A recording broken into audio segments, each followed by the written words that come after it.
Am I the a-hole for not changing my wedding date? Plus updates. Original post. My fiancé 23 male and I 24 female got engaged in April. We picked a very special day to honor my best friend, who passed away last year, his birthday. Everyone in my family knew about our engagement, and they were excited for us. Several months passed, and we were able to get the wedding venue we wanted, and I even found the dress of my dreams. It seemed like everything was going smoothly until my cousin, 24 female, got engaged. At first, I didn't think too much about it. I was just happy for her. A few days after their announcement, I got a call from my mom, and she told me that my cousin picked the exact same day and refused to change it.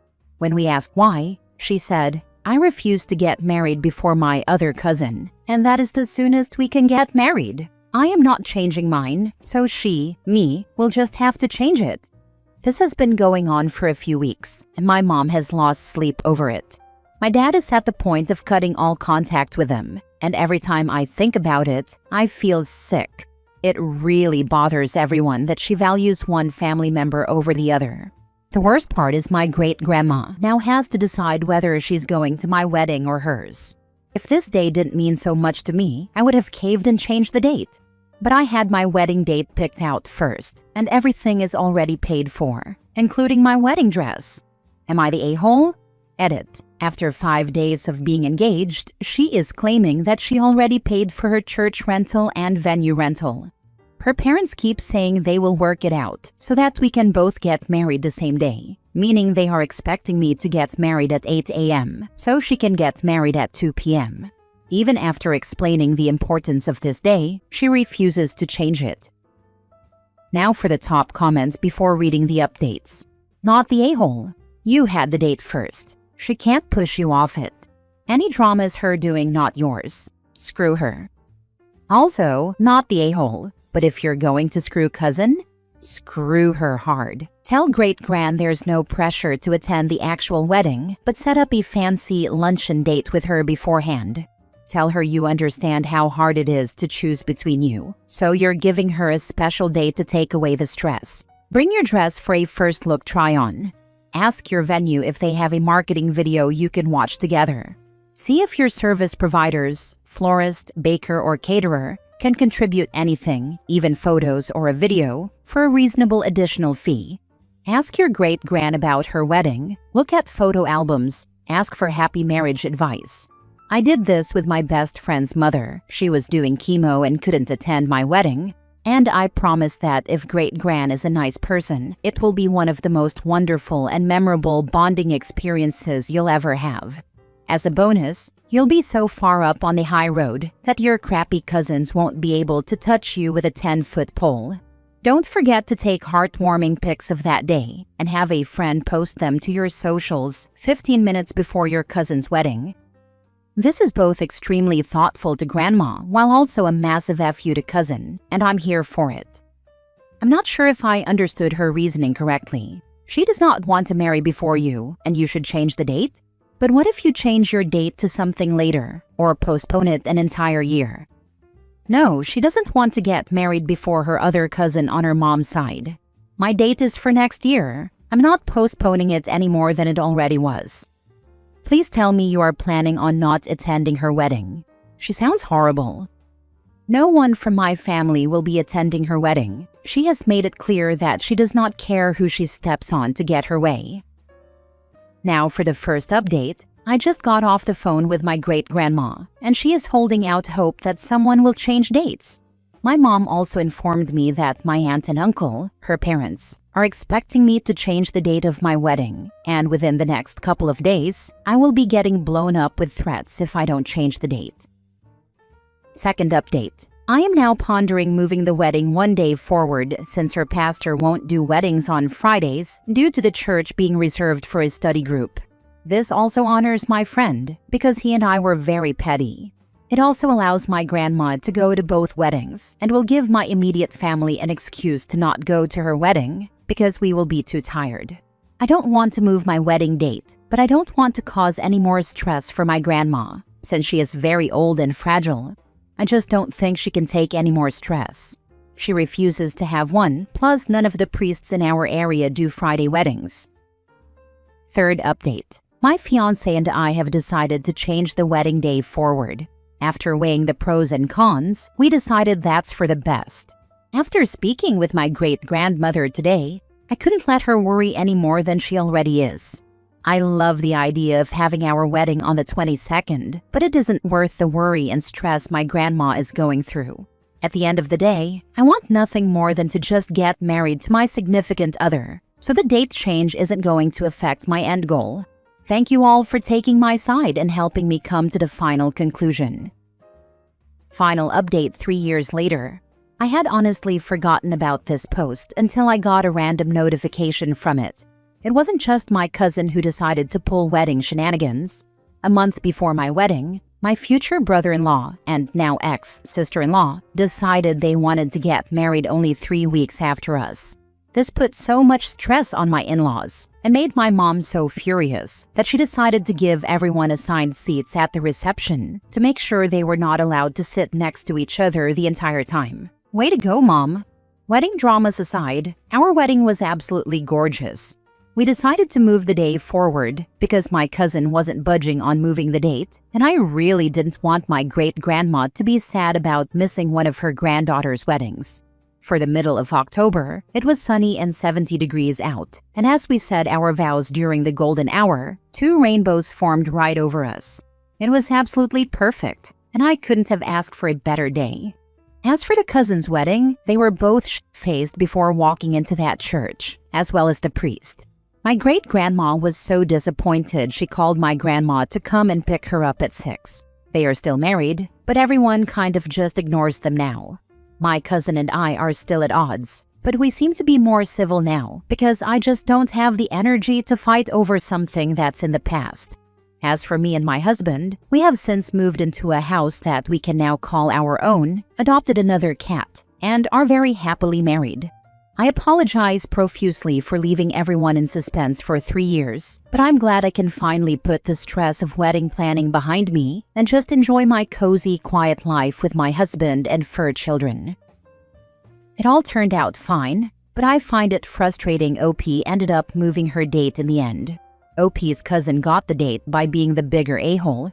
I don't know why all the family didn't just pick OP's wedding to go to. You shouldn't give in to what basically amounts to emotional terrorism. OP picked the date first, and it's an emotionally significant date, and the cousin just wants to win a contest with someone else about being married first. With a situation that clear-cut, I'd not feel bad about missing her wedding at all. She scheduled it to conflict with someone else's wedding. OP is the boat steadier to the cousin's boat rocking. I know it feels that way, but in my opinion, it spoke more to OP's character that she did it out of love for her great-grand. I'm just glad there was some semblance of justice where the universe granted OP a truly magical moment with the rainbows, and great-grand saw the cousin for the trash she is. Agreed, if OP had given in to avoid conflict, then that would be disappointing, but she did it to relieve her great-grand of the stress the cousin had put on her. That's classy behavior, and more than that, it's love. Next story. Am I the a-hole for refusing to give my dad the down payment money back after he pulled out of helping us buy a house? My fiancé, 30 male, and I, 28 female, have been saving for a house for years. Back in February, my dad, 58 male, offered to gift us $15,000 to help with the down payment. He said he wanted to see us in our first home while he's still around, and made a big deal about how it was no strings attached. We found a place in April, put in an offer, and it was accepted. As part of the process, I transferred my savings and his $15,000 into our joint account, so the mortgage broker could see proof of funds. Everything was on track until last month, when my dad suddenly said he needed the $15,000 back. Apparently, his girlfriend's son, whom I barely know, is in legal trouble and needs help more urgently than we do. He said we are young, can keep saving, and family comes first, meaning his girlfriend's kid. Problem is, the $15,000 is already tied up in closing costs and deposits. If we give it back, we lose the house and thousands in fees. I told him we can't return it now without ruining our deal. He blew up saying I'm choosing a house over a family and that he only gave us the money because he thought we would understand if something came up. Now some in my extended family is calling me selfish, while the others say a gift is a gift and I don't owe him anything. My fiancé is furious and says we shouldn't give in, but I hate that this could permanently damage my relationship with my dad. Am I the a-hole for refusing to give back my dad's down payment money? Now for the top comments. Not the a-hole. If we give it back, we lose the house and thousands in fees. He also said, no strings attached. Why is he giving $15,000 when he seemingly doesn't have any other real savings? I think his new girlfriend is freaking out about the money and thinks everything should be spent on her kid's legal trouble. Stick to your guns. If you cave, you'll not only lose the house, you'll set the precedent that you're a piggy bank he can raid whenever he wants. That's my fiancé's biggest worry too. Not the a-hole. My uncle did this, promised my cousin tuition money, then took it back last minute for his new wife's shopping spree. Some people just love the idea of generosity more than the actual commitment. Wow, that sounds rough. Honestly, I'm starting to see my dad's promise as just talk. Real help means sticking to your word, not backing out when it's inconvenient. My brother had a friend whose dad promised to pay the tuition if she got into a very prestigious master's program. She busted her butt and got in. My brother was with her when she got her acceptance, and she was laughing and crying while all her friends cheered her. And guess what? Dad reneged. Well, sweetie, I didn't think you'd ever get in. So she gritted her teeth, took out loans, waitressed, lived on beans and her restaurant's leftovers, and barely slept for 2 years as she worked through the program. It led to about a year's worth of paid internships and a great career. And guess who came by later asking for money? Well, sweetie, it's time you paid me back. She was able to sweetly say that she was paying back the bank and government, whom she really did owe, and whom she paid back in record time with her great career, only she wisely never shared that with him. For the rest of his life, she just kept saying, sorry dad, student loans, you know. Last story. Am I the a-hole for changing my niece's diaper and then saying I'd never watch her again? I am 18 male, and the people relevant here are my sister, 24 female, my niece is 1, and my mom, 50s female. My sister was over with my niece a few days ago. The 4 of us all went to lunch, and it was nice. My sister then came back to the house to hang out more. My mom mentioned going to a cafe near our house for coffee or ice cream. I said I'd pass, but my sister wanted to go. She asked me if I wouldn't mind watching my niece, and I happily said yes. She said they'd be gone no more than an hour and a half. Soon after they left, I realized my niece's diaper was dirty, so I changed her. We then went for a walk around the neighborhood, came back and started watching a movie. My mom and sister returned after 2 hours, which didn't bother me at all because I love spending time with my niece. My sister asked if she had been good, and I said yes.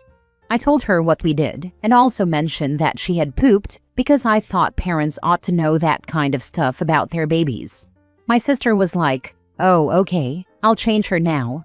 And I told her I already did, over an hour ago.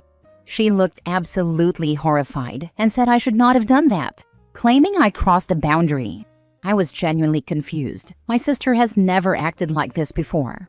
I asked why, and she said that a man shouldn't be changing a girl's diaper. She went on to say that even her own husband, niece's dad, only changes her in emergencies.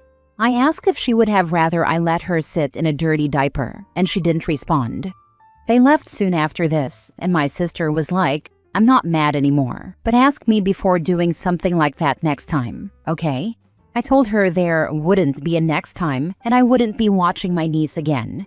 I said I'm not watching a child if I have to ask whether it's okay for me to change their diaper. If a child under my care has a dirty diaper, I'm changing it, so I won't watch her again. She left upset. My mom was witness to all this but stayed quiet. When my sister left, I asked what she thought. She said I absolutely did nothing wrong, but that she also understands where my sister is coming from. I feel gross about this whole thing. It makes me feel weird that my sister acted this way about me changing a literal diaper.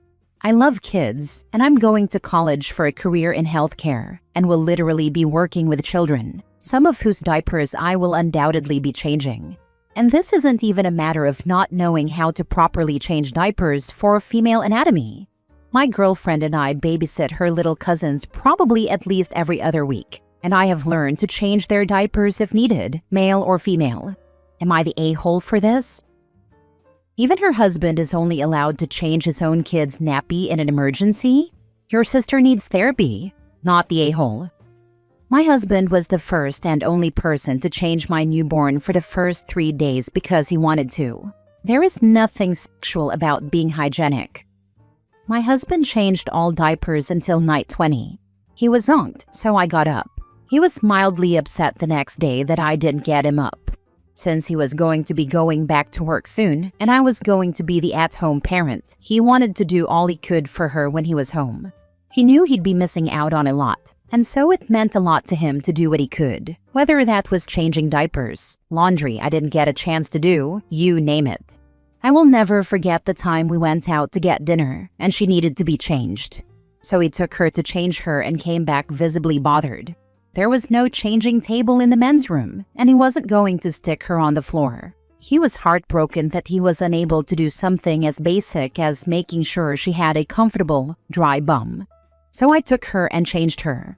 After that, we made sure wherever the 3 of us went, or the 2 of them, had changing tables in the men's room. Our daughter is 15 now, and he's at every school meeting, every Girl Scout family night, everything. The 2 of them are so close. If there ever was a daddy's girl who had her dad wrapped around her finger, that's them. People who think that fathers shouldn't be allowed to take care of the basic needs of babies are a-holes who are either sexist against men or projecting. Not the a-hole. If your sister thinks you're a pedo who'd diddle a child, then she shouldn't leave the child unattended with you. Period. She also thinks her husband is a pedo by that logic, because she won't let him change the girl's nappy either. WTF. She needs therapy.